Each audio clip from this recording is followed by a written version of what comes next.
السلام علیکم ورحمۃ اللہ وبرکاتہ۔ دعا کے ساتھ کلاس کا آغاز کرتے ہیں۔ اللہم صلی علی محمد وعلی آل محمد کما صلیت علی ابراہیم وعلی آل ابراہیم انک حمید مجید۔ اللہم بارک علی محمد وعلی آل محمد کما بارکت علی ابراہیم وعلی آل ابراہیم انک حمید مجید۔ اللہم ارزقنا علما نافعا واسعا عمیقا۔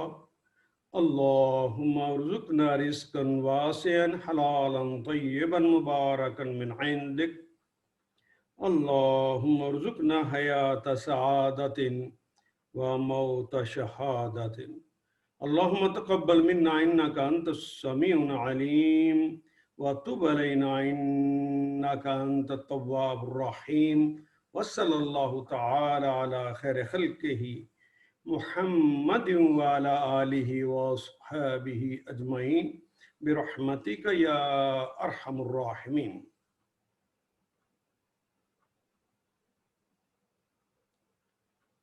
یا صاحبی السجن، یا صاحبی، سورہ یوسف آیت نمبر 39۔ یا تو مخاطب کرنے کے لیے کسی کو کہنا ہو کہ میری بات کو ذرا غور سے سنو، مذکر ہو تو اسے یا کہہ کے بلاتے ہیں، مؤنث ہو تو ایتھا کہہ کے بلاتے ہیں۔ صاحب تو کہتے ہیں ساتھی، صاحبین دونوں ساتھی۔ پہلا نکرہ ہے، دوسرا معرفہ ہے۔ سجن جو ہے جیل جسے کہتے ہیں وہ نکرہ معرفہ ہے، تو ترجمہ کرتے ہوئے درمیان میں کا کے کی کا اضافہ کریں گے۔ یہ کلمہ بنیادی طور پہ تو تھا صاحبین، صاحبینی، نون جو ہے وہ مضاف ہونے کی وجہ سے حذف ہو گیا، تو صاحبی،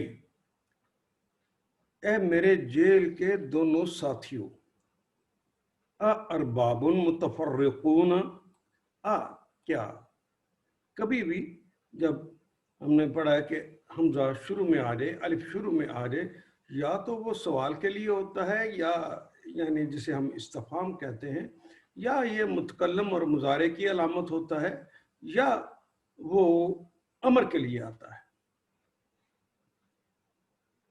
یہاں پر استفہام کے لیے آ گیا۔ رب کی جمع ارباب، اے میرے جیل کے دونوں ساتھیوں،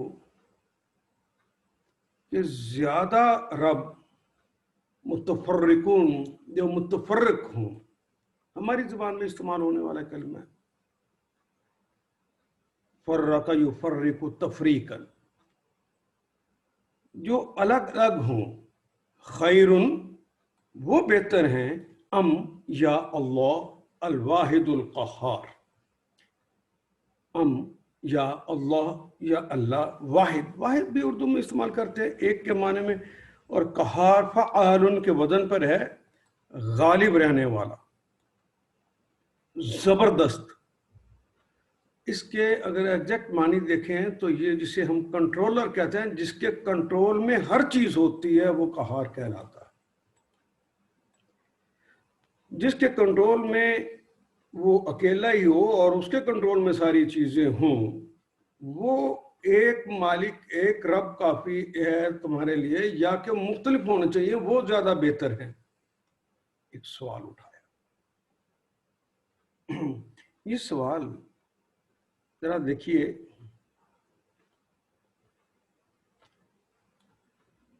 مانگی تو انہوں نے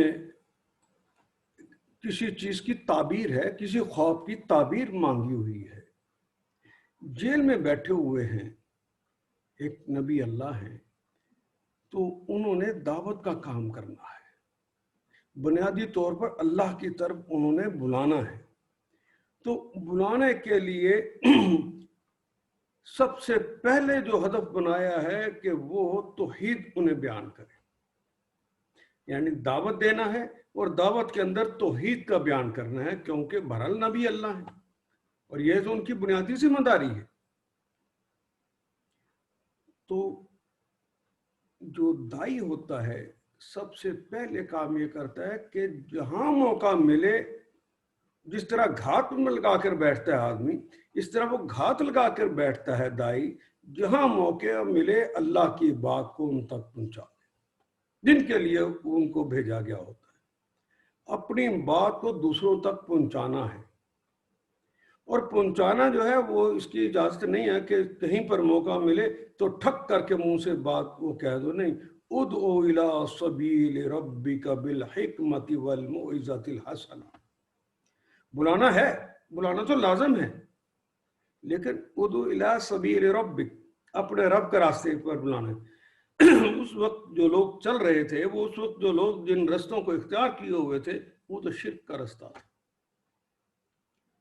اور ہر ایک چیز کے لیے الگ الگ الگ خدا بنا رکھے تھے۔ وہ الگ الگ جو خدا بنائے ہوئے ہیں، اور اسی طرح کا زمانہ تھا جو محمد رسول اللہ صلی اللہ علیہ وسلم کے زمانے میں۔ کچھ تو وہ ارباب تھے جو کہ یہ زندگی کا رب ہے، یہ موت کا رب ہے، یہ صحت کا رب ہے، یہ بیماری کا رب ہے، یہ آزادی کا رب ہے، یہ خوشیوں والا ہے، یہ دولت کا رب ہے۔ ہر ایک چیز کے لیے الگ الگ الگ، ایک چیز اس کے کنٹرول میں ہے اور تو دوسری نہیں ہے، تو رب ہو ہی نہیں سکتا تھا۔ لیکن انہوں نے ایسوں کو رب بنا، پھر اپنے ہی انسانوں میں سے، اپنے جیسے ہی انسانوں میں سے کچھ کو اپنے اوپر اپنا رب بنا لیا، ان کی اطاعت کرنے لگ گئے، ان کی بندگی کرنے لگ گئے، ان کا کہنا جو مقام اللہ کا تھا وہ مقام دراصل ان کو دے دیا۔ وہ اپنے سرداروں کو، قبائل کے رہنماؤں کو وہ مقام عطا کرتے جو دراصل اللہ کا مقام تھا۔ تو ایسی صورت کے اندر ان کو دعوت دینی ہے، تو ظاہر دائی دیکھے گا کہ سب سے پہلے مجھے توحید کے حوالے سے گفتگو کرنا ہے، تو توحید کے حوالے سے گفتگو کی، اور اس کے اندر حکمت یہ اختیار کی کہ چونکہ یہ تو خود غلام ہے، غلاموں کو زیادہ پتہ ہے کہ مالک ایک ہو تو وہ زیادہ بہتر ہوتا ہے کہ گھر کے سارے افراد مالک بن جائیں، کوئی ادھر حکم دے رہا ہے، کوئی ادھر حکم دے رہا ہے، کوئی ادھر حکم دے رہا ہے، کوئی اپنی مرضی کے مطابق حکم دے رہا ہے، دوسرا اپنی مرضی کے مطابق اس کے برعکس حکم دے رہا ہے۔ اس طرح حکم دے کے ان کی اطاعت کر کے زندگی اجیرن نہ ہو جائے گی؟ ان کو اس بات کا پتہ تھا، اس لیے ان سے پوچھ رہے ہیں یا صاحب السجن ارباب متفرقون، مختلف جو ہیں، خیر ام اللہ واحد القہار، جس کے پاس سارے کنٹرول ہیں، جو اس کے پاس ساری قوتیں ہیں، جو زبردست غالب رہ جانے والا ہے، وہ ایک ہی رب ہو تو وہ کافی ہے۔ تو ظاہر ان کا جواب یہی تھا کہ نہیں، ایک ہی ہونا چاہیے۔ یہ ادھر ادھر سے جو لوگ جن کو ہم رب بنا لیں، اگر وہ بھی مالک بنا لے، وہ ہمیں حکم دینے لگیں گے تو ہماری زندگی اجیرن ہو جائے گی۔ ایک ہی رب ہونا چاہیے۔ یہ حکمتوں کا تقاضا تھا کہ آغاز یہیں سے کیا جاتا۔